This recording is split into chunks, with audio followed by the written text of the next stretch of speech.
Imagine a sterile room, bright lights humming, and behind the glass, a line of subjects who did not consent because consent was never asked.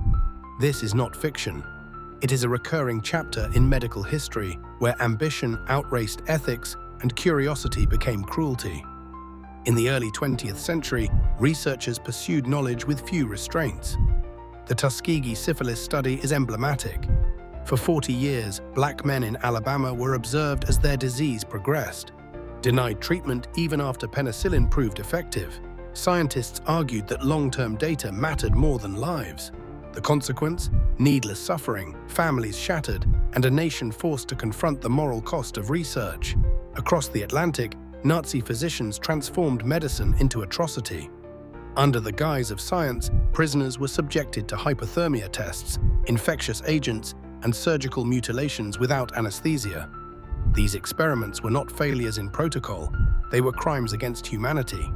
The Nuremberg trials responded by establishing principles meant to forever prevent such abuse, the famous demand for voluntary, informed consent.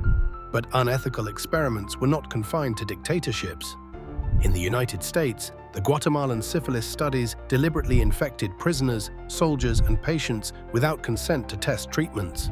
The radiation experiments of the Cold War era exposed unwitting subjects to radioactive materials justified by national security and scientific advancement. What patterns emerge when we look back? Vulnerable populations, prisoners, the poor, racial minorities were repeatedly targeted. Institutional pressures, wartime paranoia, and profit motives skewed judgment.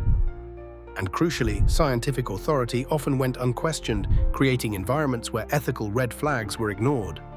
The legacy of these medical monsters led to reforms, institutional review boards, stricter consent laws, and a culture that places patient autonomy at the forefront.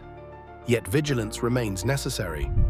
History teaches that ethical safeguards are not self-sustaining. They require constant reinforcement, transparency, and the courage to prioritize human dignity over discovery. We remember these dark chapters not to dwell in shame, but to ensure that medicine's true purpose, healing without harm, never again yields to monstrous impulses.